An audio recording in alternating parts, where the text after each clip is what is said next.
Bonjour à toutes et à tous, bienvenue. Pour la seconde année, Cosmebac a répondu présent à l'invitation de TechNature pour le April Cosmetic Festival. Cosmebac est un laboratoire dédié à l'analyse microbiologique des produits cosmétiques et uniquement aux produits cosmétiques. Cosmebac, c'est 12 techniciens à plein temps en paillasse, 60 000 analyses microbiologiques et 5 500 essais d'efficacité antimicrobienne chaque année. Dans quelques instants, Charles Régnier, responsable du laboratoire Cosmebac et directeur technique du CC Group, va vous expliquer en détail le protocole du Challenge Test. Quand un formulateur ou un responsable des affaires réglementaires pense au test cosmétique, ses premières pensées, ou plutôt craintes dirons-nous, vont pour ce fameux Challenge Test. Charles Régnier va replacer ce test dans le contexte normatif et vous en détailler le protocole étape par étape.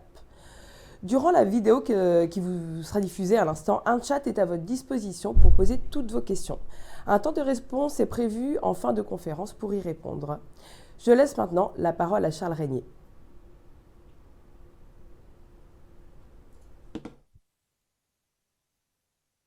Donc le Challenge Test, c'est une obligation du règlement 1223/2009. C'est un test qui vise à mesurer la performance antimicrobienne des formules cosmétiques. Pour cela, on va réaliser entre J0 et J28 une contamination des micro-organismes dès le J0 et on va suivre le comportement de ces contaminants pendant les 28 jours post-inoculation. C'est un test qui vise à démontrer donc, la performance des antimicrobiens et qui va venir mimer les contaminations que le produit va subir dans son environnement d'usage. En d'autres termes, pendant la période d'utilisation après l'ouverture du produit cosmétique, le produit va être exposé aux contaminants du consommateur et c'est ces phases de contamination qu'on va venir réalisé à l'occasion du protocole de Challenge Test, en générant 5 facteurs de contamination, 3 bactéries, Staphylococcus aureus, Pseudomonas aeruginosa, Escherichia coli, une levure, Candida albicans, et une moisissure, Aspergillus brasiliensis. Et suivant les protocoles, les cadres techniques en vigueur, on va avoir différentes cinétiques de mesure pendant ces 28 jours. Soit 0, 7, 14 et 28 jours pour la norme ISO 930-2019, soit J0, J2, J7, J14, J28 pour la pharmacopée européenne, soit J0, J7, J14, J21, J28 pour la pharmacopée américaine. Donc des challenge tests pour quelle forme de produits cosmétiques? Théoriquement, tous les produits cosmétiques sont assujettis à la réalisation des essais d'efficacité antimicrobienne. Néanmoins, dans le bagage normatif des normes ISO cosmétiques, nous bénéficions d'une norme, la norme ISO 29621, qui permet l'évaluation du risque microbiologique en fonction des caractéristiques physico-chimiques des formules cosmétiques. Dans cette norme, on va donc trouver des caractéristiques physico-chimiques qui permettent d'évaluer le risque microbiologique comme étant faible, voire même comme étant nul. On trouve par exemple le paramètre de la W, l'activité de l'eau, le pH. On trouve également la présence de matières premières hostiles, voire foncièrement microbicides, évidemment comme l'alcool ou encore comme les sels d'aluminium, même si ces derniers sont de moins en moins utilisés en cosmétique. Donc avec cette norme ISO 29621, plusieurs acteurs de la profession viennent aujourd'hui à catégoriser leurs formules cosmétiques en développement pour justifier de la réalisation ou pas de contrôle microbiologique et donc de la réalisation de challenge test. Exemple de paramètres décrits dans la norme ISO 29621, l'AW. Pour une formule comme une poudre anhydre qui bénéficierait d'une AW inférieure à 0,70, eh bien la norme peut vous accompagner pour justifier de l'absence de risque microbiologique en termes de prolifération des micro-organismes. En d'autres termes, la poudre cosmétique va être contaminable face à des contaminations extérieures, mais les contaminations qu'elle va subir n'auront pas un environnement qui autorise la prolifération des germes. Et c'est tout l'enjeu du challenge test que d'être capable de démontrer qu'une formule face à des contaminations ne va pas générer de prolifération des polluants au cours de l'usage. Donc avec cet exemple d'une formule inférieure à 0,70, vous pouvez très bien justifier avec une argumentation normative, suivant la norme ISO 29621, de l'absence de réalisation de challenge test. Donc des challenge tests pour toutes les formules cosmétiques, oui, potentiellement, mais il vous appartient aussi de graduer la réalisation des tests en fonction des formules les plus sensibles et éventuellement de vous exonérer de la réalisation sur les formules qui n'auraient pas de fragilité face à des contaminations microbiennes. Donc les challenge tests sont des essais microbiologiques réalisés maintenant depuis de très nombreuses années et c'est d'ailleurs leur première qualité. J'ai coutume de dire que les challenge tests sont des tests un petit peu caricaturaux dans le sens où ils vont mimer en un instant un très gros facteur de contamination microbiologique et on va simplement s'attacher en laboratoire à savoir ce que devient dans le temps cette contamination excessive. Or, dans les conditions d'usage, la contamination n'est jamais unique et majeure, c'est toujours une contamination modérée et en tout cas répétée pendant toute la période d'usage. Par contre, la première qualité du challenge test, c'est sa capacité à accompagner vos développements formules depuis maintenant plusieurs décennies. Et c'est tout l'intérêt de garder ce protocole standard en 2022, c'est de garder cette filiation pour bénéficier d'un niveau de performance antimicrobien 2022 que vous pouvez mettre en comparaison de tous vos développements passés. Donc c'est tout l'intérêt de cet essai de capitaliser sur votre expérience et sur vos rapports d'essais passés.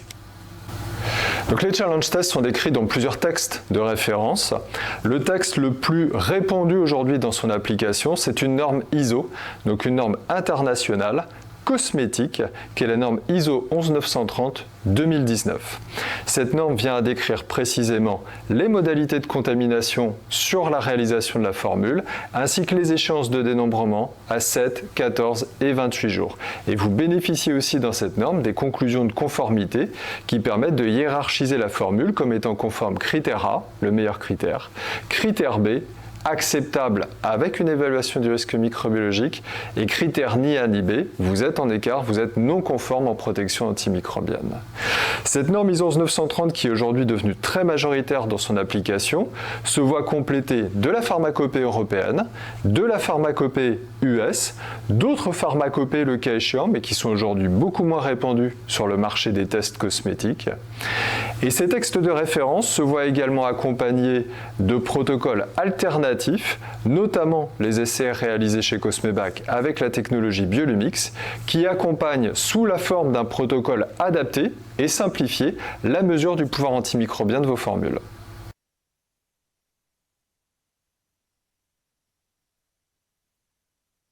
Le challenge test, c'est à minima la réalisation de 5 contaminations volontaires sur la formule cosmétique. Pour cela, 3 représentants bactériens sont listés, Staphylococcus aureus, Pseudomonas aeruginosa et Escherichia coli. Une levure, Candida albicans, et une moisissure filamenteuse, Aspergillus brasiliensis. Pourquoi ces 5 souches? Tout simplement parce que la plupart constituent des agents pathogènes, au sens des normes cosmétiques et aussi de l'historique des standards qualité de la cosmétique. Alors évidemment, Staphylococcus aureus est un agent de contamination bien connu et bien décrit dans les infections cutanées. Pseudomonas aeruginosa peut également être responsable d'un certain nombre d'infections majoritairement décrit au niveau des infections du globe oculaire. C'est un germe qui est quand même globalement moins pathogène que les Staphylococcus aureus. Et Escherichia coli présente une position un petit peu alternative dans le sens où c'est avant tout un témoin d'hygiène. Par contre, ce n'est pas véritablement un agent qui va être décrit dans des cas de pathologie cutanée ou suite à des applications de produits cosmétiques. En ce qui concerne Candida albicans, c'est une levure qui est très décrite, notamment très décrite dans des cas de mycose et notamment au niveau des zones intimes. Et enfin, Aspergillus brasiliensis, c'est un des représentants de moisissure qui est décrit comme ayant une température de croissance compatible avec la température corporelle. La plupart des moisissures se multiplient ou se développent à des températures un petit peu plus faibles. Aspergillus arrive quant à lui aisément à proliférer à 37 degrés et plus. C'est donc un bon représentant en termes de dangerosité, même si les cas d'infection à cette moisissure filamenteuse sont très rarement décrits et encore moins suite à des applications de produits cosmétiques. On va réserver ces descriptions beaucoup plus face à des contaminations de sujets immunodéprimés au sein de services cliniques ou hospitaliers. Donc vous l'avez compris, ces types microbiens sont multiples, 3 bactéries, une levure, une moisissure. Au sein des bactéries, vous avez un coq Gram+, une entérobactérie et un germe de type Pseudomonadacea. L'objectif du challenge test, c'est d'être capable de démontrer certes la performance des antimicrobiens face à ces contaminants, mais aussi la largeur du spectre d'efficacité. Et en prenant un coq Gram+, une entérobactérie, un Pseudomonadacea, une levure, une moisissure, c'est un parfait challenge pour mesurer le scope antimicrobien de votre formule face à une flotte de types microbiens différents. Ces souches sont conservées en cryopréservation. Pour cela, Cosmebac bénéficie d'un souchier qui permet de garder ce matériel microbiologique dans des petites solutions hypertoniques conservées à moins 80 degrés. Puisqu'on sait qu'à moins 80 degrés, on est dans un niveau de congélation entre guillemets extrême qui permet vraiment de bloquer complètement le métabolisme des micro-organismes. Qui dit blocage du métabolisme dit que le micro-organisme va se conserver dans son état originel sans venir à progresser dans le temps, quel que soit son temps de conservation entre les essais. Donc bien entendu, ces souches proviennent de Souchothèque internationale qui garantissent une origine, une filiation particulière de la souche, avec également des garanties quant à la bonne expression de leur métabolisme standard. Et tout l'objectif du laboratoire de contrôle, ça va être, dès lors de la réception de la souche de référence, de venir bloquer cet état physiologique pour que ce matériel microbiologique, quelle que soit la date de réalisation de l'essai, la souche doit réagir de la même façon. Donc, stockage à moins 80 degrés. En sortie d'étape de cryoconservation, le matériel biologique va être mis en culture sur des boîtes de pétri, avec des milieux gélosés qui vont être spécifiques aux micro-organismes mis en œuvre. On ne va pas cultiver un Aspergillus brasiliensis comme on cultive un Staphylococcus aureus. Cette phase de mise en culture va générer une première culture que l'on appelle culture mère. Cette culture mère va être conservée pendant un laps de temps donné, précis, et va générer des cultures filles ou appelées également cultures de travail. Et ce sont ces cultures de travail qui vont servir à la préparation réelle de la solution d'inoculation qui visera à contaminer vos formules cosmétiques en test. Un éclairage technique sur la norme ISO 11930-2019. Cette norme impose la réalisation de 2 subcultures à partir de la culture mère. Il nous faut donc préparer une première culture de 24 heures d'incubation qui elle-même sera repiquée pour générer une deuxième subculture afin d'obtenir la souche de référence dans un état cultivable en cohérence avec l'inoculation. À partir de ces 2 subcultures consécutives, on va donc venir à calibrer les souches de référence qui serviront à inoculer la formule en test. Les bactéries sont cultivées sur milieu TSA à 32,5 degrés. Candida albicans suit les mêmes températures et délais d'incubation mais sur milieu SDA. Et Aspergillus brasiliensis est cultivé sur milieu PDA à une température de 22,5 degrés. La formule que vous nous adressez est répartie en 5 pots de masse égale, à savoir 5 fois 20 grammes. Chacun des pots correspondant à un facteur de contamination du challenge test. Donc l'inoculation des formules à tester va être réalisée par chacune des souches de référence. Ces souches de référence vont donc être préparées à partir des cultures de travail, à savoir la deuxième subculture au sens de la norme ISO 11930. Et cette préparation, elle va se faire en venant prélever un matériel biologique qui se sera exprimé à la surface du milieu gélosé.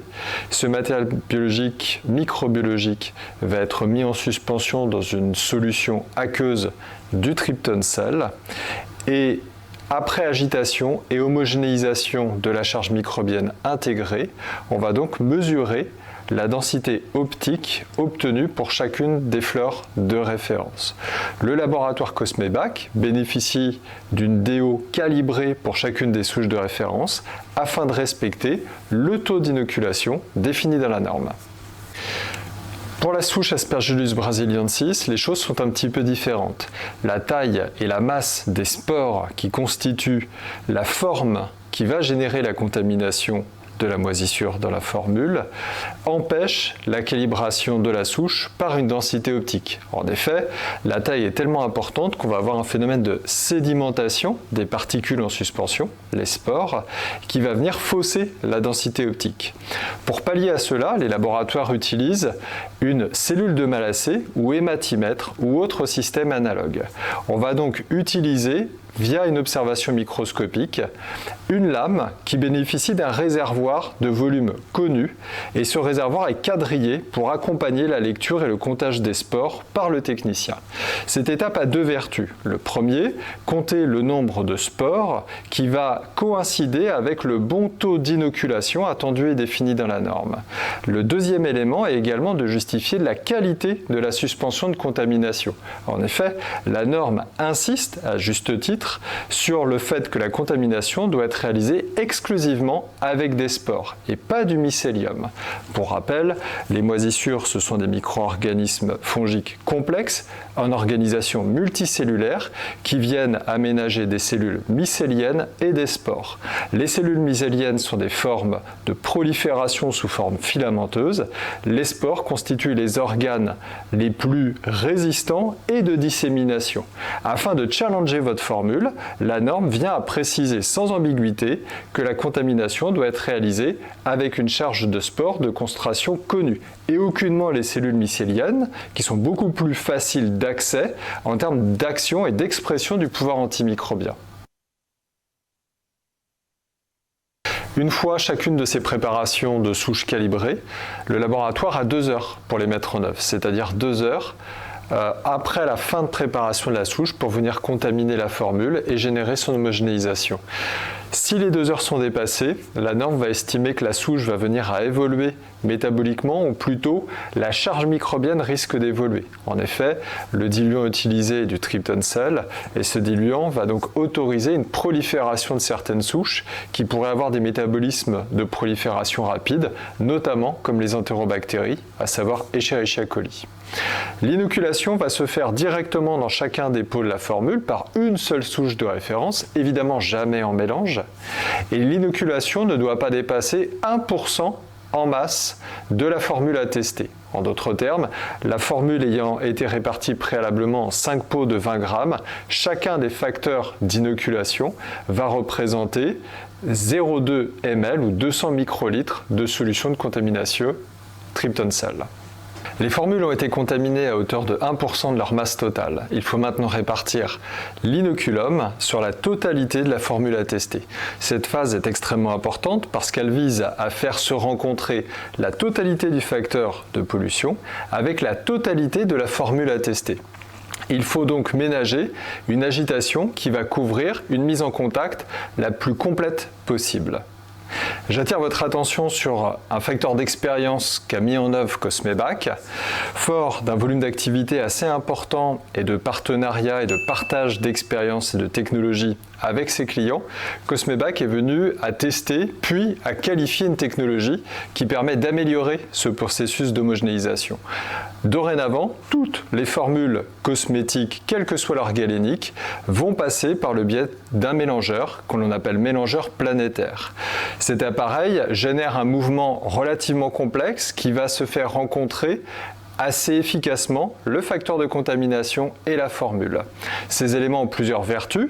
Ils permettent d'avoir une agitation par le biais d'un angle mécanique et donc une meilleure standardisation et une plus grande robustesse de la réalisation du test. Ils permettent également de ménager les techniciens sur leur savoir-faire en évitant les tâches fastidieuses pour lesquelles il peut exister une forte hétérogénéité de réalisation.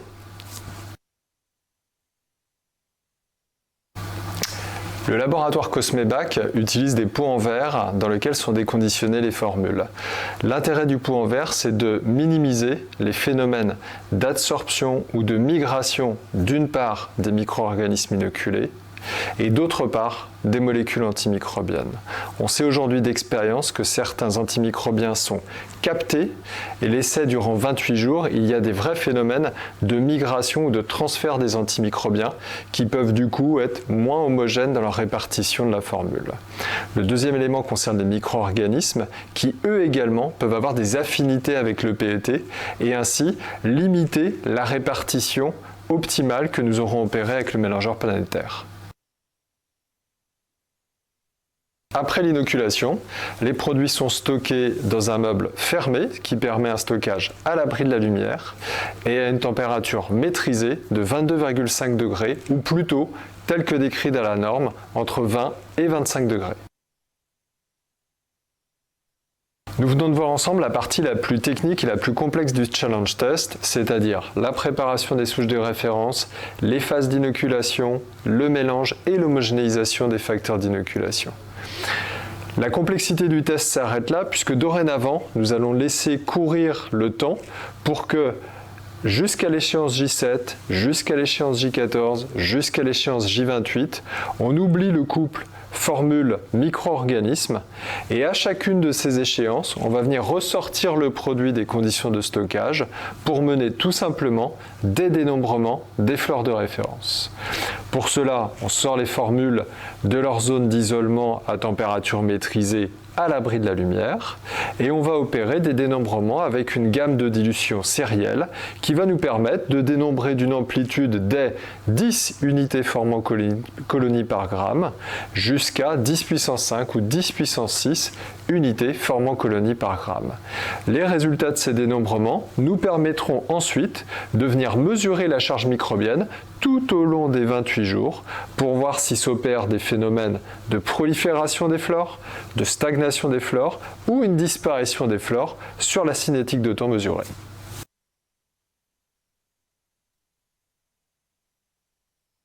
La norme ISO 11930 définit 3 niveaux d'acceptation du challenge test. Le meilleur niveau correspond aux exigences définies par le critère A. C'est le niveau à partir duquel vous obtiendrez au moins 3 logs décimaux de régression sur les bactéries AJ7 et au moins 1 log de régression sur Aspergillus brasiliensis AJ28 ainsi qu'une régression suffisante pour Candida albicans, ce paramètre étant souvent moins exigeant que les 4 autres. Le critère A permet de justifier que la formule a un bon niveau de préservation, ou plutôt que son efficacité est dite acceptable dans le cas de contamination inhérente à l'utilisateur. Cela signifie qu'à partir du moment où vous répondez au critère A, au sens de la norme, la formule est suffisamment préservée. Concernant le critère B, c'est donc un niveau intermédiaire pour lequel soit l'efficacité antimicrobienne se met en place moins rapidement, soit l'efficacité antimicrobienne est inférieure aux exigences définies dans le critère A. Dans le sens du critère B, la norme ISO met en exergue la nécessité de mener une évaluation du risque microbiologique. Qu'est-ce que ça signifie? Vous l'avez compris, le challenge test vient à mesurer la performance antimicrobienne de la formule et seulement de la formule. Vous pouvez donc combiner au pouvoir antimicrobien de la formule d'autres facteurs de maîtrise du risque microbiologique. La nature du packaging, la période d'utilisation après ouverture, la zone d'application du produit, le public visé sont autant d'éléments qui vous permettent de déclencher une évaluation du risque microbiologique. Ni critère A, ni critère B. Cela signifie que la formule a un niveau d'efficacité antimicrobienne très insuffisant. Votre seule possibilité est donc de démontrer votre capacité à fabriquer un produit de façon stérile ou votre capacité à stériliser le produit post-production et conditionnement ou justifier que le consommateur ne pourra pas générer de contamination dans les conditions d'usage. Ces cas de figure sont extrêmement rares car la plupart des formules cosmétiques packagées, conditionnées, sont incompatibles avec un critère ni A ni B. Comme le prévoit la norme ISO 11930, mais également la pharmacopée européenne, ces deux protocoles de référence imposent la réalisation systématique de la phase de la validation de la méthode pour chacune des formules testées en challenge test. À l'inverse de l'USP qui est un petit peu plus flou sur cette obligation, les deux référentiels précédemment cités en font un impératif pour autoriser la signature d'un bulletin d'analyse. En quoi consiste la validation de la méthode? La validation de la méthode vient à s'assurer que les dénombrements qui seront réalisés à J7, à J14, à J28 et éventuellement à J2 si on parle du référentiel de la pharmacopée européenne, on va donc s'assurer que les dénombrements seront valables. Ils seront valables parce qu'on aura bien neutralisé les agents antimicrobiens et ils seront valables parce que la galénique préparée en milieu liquide avec un facteur de dilution en Eugon LT-sup aura une dispersion et une homogénéisation post-préparation qui autorise sa mise en culture dans les règles de l'art de la microbiologie. Ça signifie que la validation V-méthode va donc venir à démontrer que les résultats exprimés sont fiables et recevables. Le risque, si on ne réalise pas une validation méthode à chacune des formules testées, c'est d'avoir des résultats qui seront potentiellement sous-estimés, on appelle ça aussi des faux négatifs, c'est-à-dire que les techniciens en lecture viendront à sous-estimer les flores effectivement en présence, soit parce qu'on a une neutralisation incomplète, soit parce que les micro-organismes en présence viendront à être perturbés dans leur modalité de croissance et les lectures opérées par les techniciens seront donc rendues caduques ou en tous les cas erronées par rapport à la réalité. Comment se passe la validation méthode? Eh bien tout simplement, on va venir à reproduire souvent à l'occasion du J0, c'est souvent une étape qui est menée en parallèle de la phase d'inoculation, on va venir à générer des contaminations forcées à des quantités de micro-organismes connus au cours du protocole de dénombrement qui est réalisé sur la formule AJ0. On connaît les quantités de micro-organismes inoculés, on connaît donc le taux de micro-organismes qu'on va s'attendre à retrouver en dénombrement. Si ce taux de recouvrement est de 100%, ça veut dire qu'on retrouve tous les micro-organismes volontairement mis à l'occasion de la phase de validation méthode. S'il est moins de 100%, comme le prévoit la norme, on va s'attacher à ce qu'on ait un recouvrement d'au moins 50% de la valeur volontairement intégrée dans le dénombrement. Si on est en dessous 50% de recouvrement, vous l'avez compris, on vient donc à sous-estimer la flore en présence de plus de la moitié, et ça, c'est estimé comme un risque de faux négatif par le référentiel de la 11930-2019. Cette validation méthode, c'est donc la capacité à garantir par formule testée pour les 5 flores de référence dans les conditions de dénombrement définies par la norme que les micro-organismes ne seront pas sous-estimés de plus de 50% de leur valeur réelle. En conclusion, vous l'avez compris, le challenge test, c'est l'outil minimum pour évaluer la sécurité microbiologique d'une formule cosmétique en phase de développement. C'est donc un standard technique d'intérêt qui s'impose dans le développement de tous vos nouveaux produits. D'un point de vue technique, le challenge test, c'est aussi un outil technique complexe à mettre en œuvre au sein d'un laboratoire. Parce que c'est un protocole relativement long, il s'opère sur 28 jours. C'est un protocole qui intègre de nombreuses phases de travail et c'est également un protocole qui va mobiliser une équipe technique au complet et faire appel à de nombreux techniciens tout au long des 28 jours de l'essai. Pour rappel, les différentes phases du test, c'est avant tout le déconditionnement des formules que vous nous adressez pour les segmenter en 5 pots de 20 grammes qui doivent être équivalents dans leur qualité de formule à tester. En deuxième lieu, c'est la préparation des souches de référence qui vont constituer les cultures de travail servant à contaminer volontairement les 5 pots préparés de vos produits.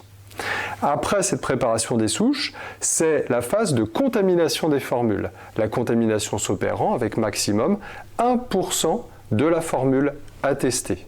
Puis surviennent après les différentes phases de dénombrement à 2 jours, 7 jours, 14 jours, 21 et 28 jours, suivant les référentiels en vigueur, de façon à mesurer la charge microbienne résiduelle au cours du temps. Après ce descriptif, je suis à votre écoute pour échanger techniquement sur le contenu du protocole et vos interrogations.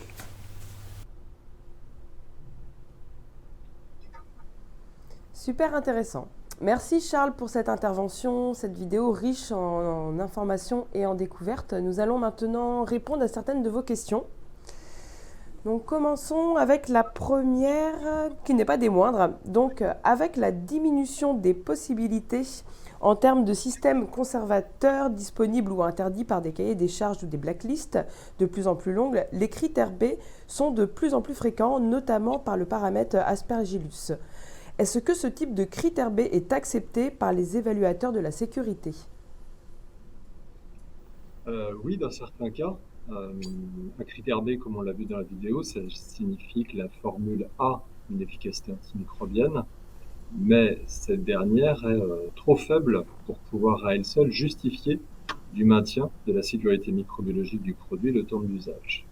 Donc en fait, la norme vient à indiquer la nécessité de formuler une évaluation du risque microbiologique pour compléter le pouvoir antimicrobien partiel démontré à l'occasion du challenge test. Donc pour faire une évaluation du risque microbiologique, on va s'intéresser à tout ce qui gravite autour de la formule, c'est-à-dire sa période d'utilisation après l'ouverture, la nature du packaging, sa zone d'application, sa fréquence d'usage. On va mettre la formule dans son contexte d'emploi.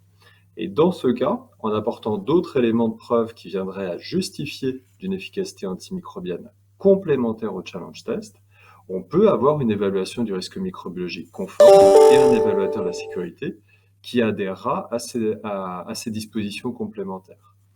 Notamment, ce qui peut être réalisé, enfin en tout cas c'est la tendance qu'on voit émerger au sein de Cosmebac, c'est le fait que beaucoup de nos partenaires déclenchent de plus en plus des tests d'usage avec un contrôle microbiologique post-usage, de façon à valider que dans les conditions d'emploi, on a un couple formule plus packaging environnement usage qui vient à autoriser le maintien d'une sécurité microbiologique conforme. Donc, très concrètement, ce test, c'est l'utilisation par une vingtaine de volontaires des produits cosmétiques dans les conditions normales d'usage et de mésusage parfois.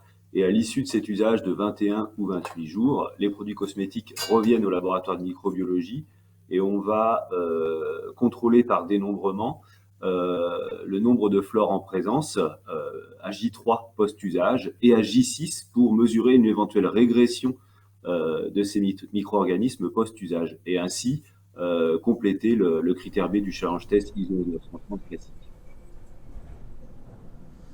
Merci Simon et Charles pour ces éclaircissements. Nous avons une seconde question. Donc, vous dites que le challenge test dure 28 jours, mais pourquoi est-ce que je ne reçois mes résultats que 33 jours après le démarrage? C'est une question assez simple, je vais pouvoir assez vite répondre. Donc, le temps de contact formule micro-organisme dure 28 jours, mais au-delà de ces 28 jours, reste à faire l'étape de dénombrement, comme décrite par Charles dans la vidéo. Et donc, cette phase de dénombrement des bactéries, levures, moisissures demande 5 jours d'incubation. C'est pour ça que c'est à l'issue de 33 jours qu'on peut faire les dernières lectures et envoyer les rapports. Donc, dans vos rétro-planning, n'attendez pas le 28e jour après le démarrage pour avoir vos résultats. Il faut bien prévoir ces 5 jours supplémentaires. Merci Simon. Donc nous n'avons pas d'autres questions sur le chat, donc nous allons clôturer cette conférence. Je vous remercie pour votre participation Charles et Simon. Je vous remercie vous pour votre attention et je vous dis à très vite sur le April Cosmetic Festival. Et si jamais vous avez des questions, n'hésitez pas à contacter Charles ou Simon de Cosmebac. Merci, bonne journée. Merci.